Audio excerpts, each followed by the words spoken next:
Good day everyone. So today we will be talking about another lesson for this subject, GEPC or purposive communication. So let us start first with this topic, communication technology. So what comes in your mind when you hear the word communication technology? For me personally, I always associate communication technology with cell phone because that is the immediate or the technology on hand that is available.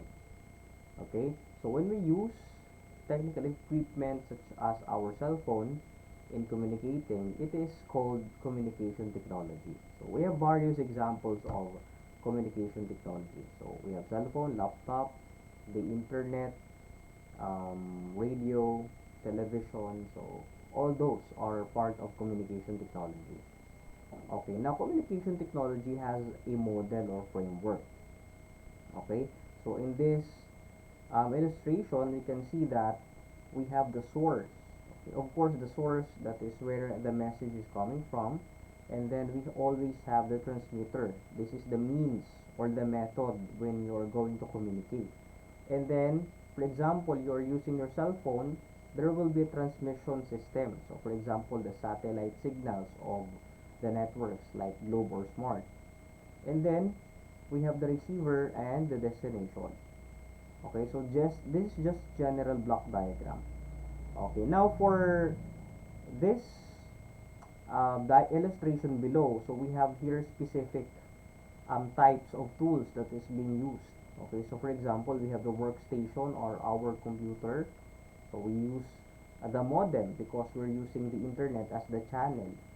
So for instance, we have the public telephone network.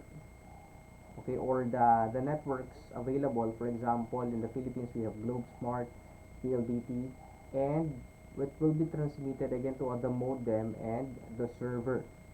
Okay, so this is another example which is specifically representing or presenting technological tools that is being used in communication. So basically, there is a process of communication in technology. Okay, so that's how it works. Okay, now for communication technology, so we have distinct types of communication. We have human to human communication, human to machine, machine to human communication, and machine to machine communication. Okay, so for human to human communication, obviously, so when we chat or when we engage in social media, that is human to human communication because you are talking to your fellow or to a fellow human being. Okay, and human to machine or machine to human, so we have AIs now or artificial intelligence, and we can actually use artificial intelligence if we ask questions. Okay, for example, Google has that capability that you are going to speak with their AI and the AI will immediately respond. Or for Apple, they have Siri. So you're just going to um, press the button and then you're going to ask Siri, the AI, which is an iPhone or in Apple software, and then you can actually communicate with that AI or technology. Okay, so you're actually talking to a machine. So a human to machine or machine to human or vice versa. Another one, this is machine to machine communication. So for example, the servers that we use or that we utilize, these machines are actually communicating or transmitting information actively. Okay, so that's the machine to machine communication. So it's not just that humans are communicating, but also machines can communicate with each other as well. Okay, so for the onset of communication technology, so we have the three things: the wave technology, electronic technology, and graphic technology. So communication technology have actually transcended, no? Malaki ng development masyado ng communication technology. So marami nang naabot, marami nang nabago since 1980s. So it uses equipment and systems to send and receive information. This technology communicates information using graphic and wave systems. So graphic comes from the word meaning to draw or write as on paper. And wave refers to radio waves, a kind of energy. Okay, so for example here, in this illustration, so we have here pictures, we have here graphic communication examples. So you use tools or technology to create graphic illustrations or communicate information through graphic illustrations. So for example, yung mga magazines, newspapers, um, pamphlets, or all those things are part of graphic communication because they are being produced with the use of technology. Okay, so mga graphic communication, paper, film, ano, so lahat nun, mga magazines, those are part of graphic communication. Another one is wave communication. So this system depends on an energy source called electromagnetic radiation. So electromagnetic radiation is energy moving through space in waves. It travels at the speed of light. Okay, so ano yung example ng wave communication? So the obvious example is yung satellite ng Globe at saka ng Smart. Okay, so those are part of wave communication. So we use those towers or cell sites to communicate. So because our system of communication is reliant on the wave communication. Okay, now we also have the electronic communication. So use light, sound, or electrical waves to send information. The information is coded at the source.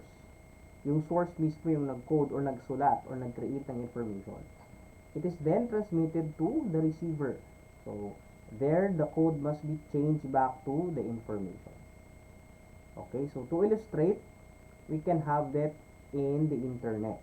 Okay, so for example sa electronic, so gumagamit tayo ng email for example, di ba? For example, Google or Gmail, and we have the Yahoo Mail. So nagpapalitan kayo ng message or nagpapalitan kayo ng mails. Okay, and it's very fast. Why? Because we use electronic communication. So mabilis masyado, no? Compare mo sa snail mail. So that's possible because of the existence of internet, which is called the mother of all networks or the mother of networks. So it allows people to gather information using the World Wide Web and exchange messages using electronic mail. So this type of communication uses a network of computers to share information. Okay, so because of the internet, communication now is very fast. Okay, so we can now interact with the people around the world because of the internet.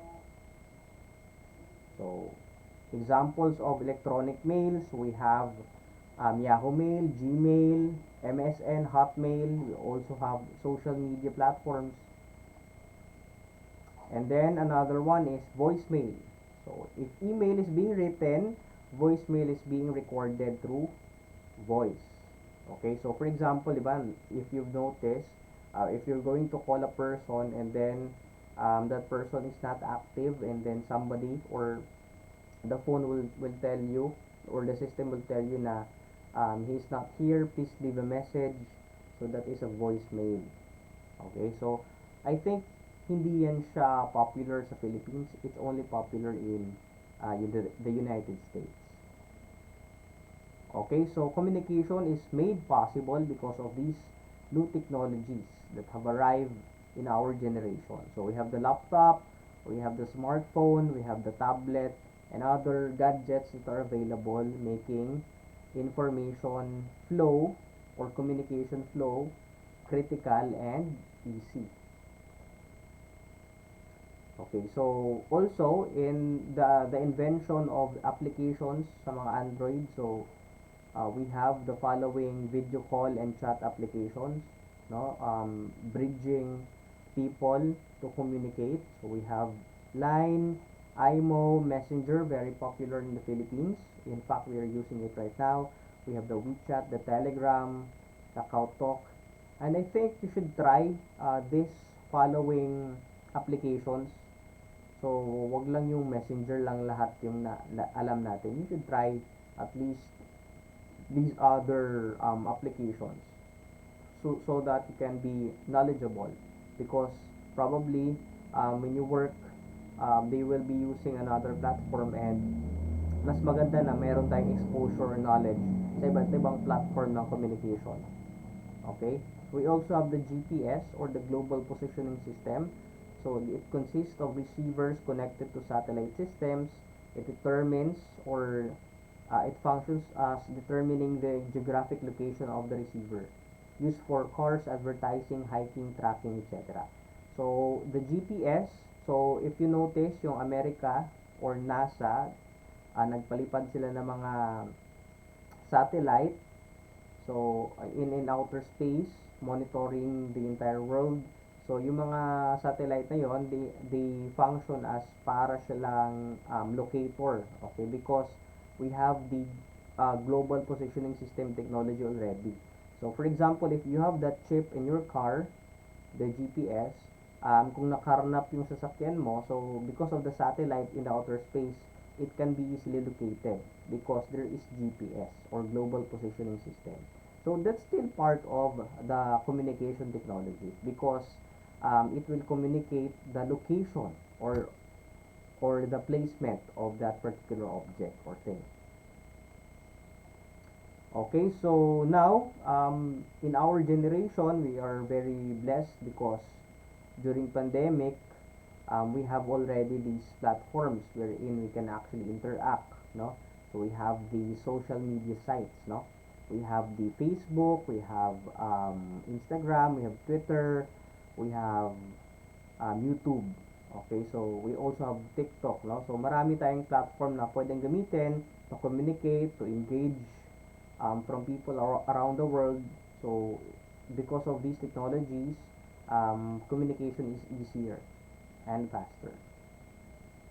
Okay, now let's go to the context of the Philippines, no? Pinoy's top social media users according to study.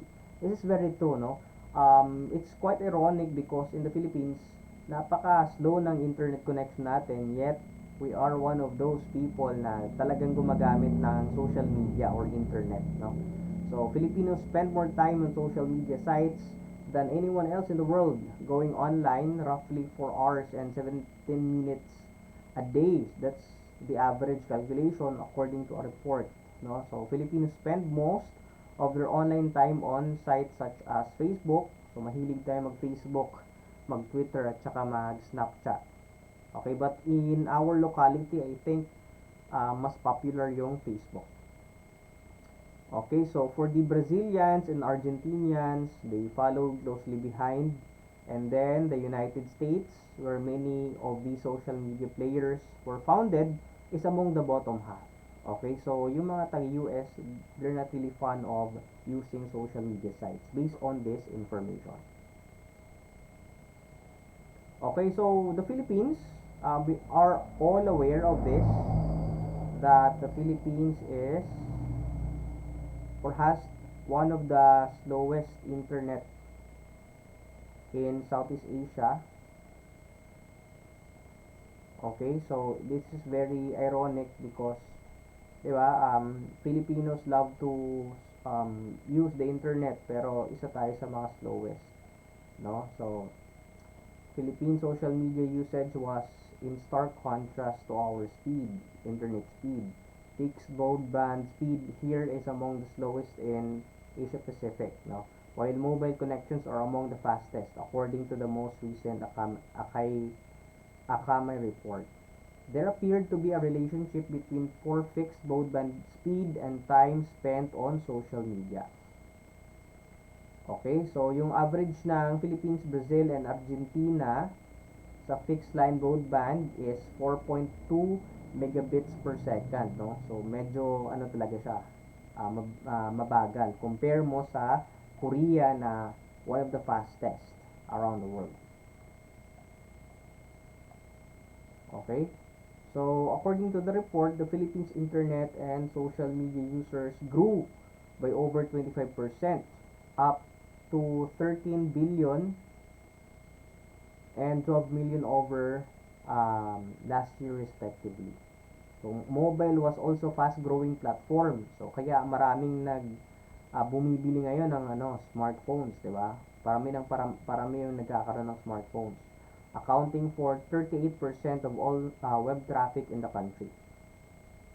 Okay, so well, these details or information is really telling us that Filipinos are really into the internet, diba? Padagdag ng padagdag yung mga tao na gumagamit ng internet. Okay, so in fact, sa mga kapitbahay namin dito, almost or halos lahat is nagpapakabit na ng internet because of the need. No? So for example, for online classes, for work, so internet is being used. Okay, so the total internet penetration rate stood 50%, or we have 3.7 billion people, report showed. So half of the world's population is now online. Okay? So meaning to say, talagang almost all of the people around the world have already used or utilized the internet. So the internet is the fastest way to communicate, the fastest way to engage and to find people. Okay? So for this topic, I'd like to end it here. So even though that we are now in the internet, we are now digital, so we also have to make sure that we still have to value respect for each other, because the internet, so para kasing nawala na tayo ng ethics, no? Wala nang respect yung mga tao. They will just comment anything or say anything in social media or in the internet. So the essence of technological communication is to help us make communication stronger and faster. It doesn't help us, or it did not grow to help us become non-ethical. Okay? So always value or respect for people's opinion. So we are in a free and democratic country. So if somebody would say anything, you just have to respect that, because that's part of free speech. Okay? So wala dapat bastusan, hindi dapat mawala yung ethics natin kahit nasa internet na tayo. So that's my advice for all of you, and I'd like to end my discussion here for this lesson. Thank you very much.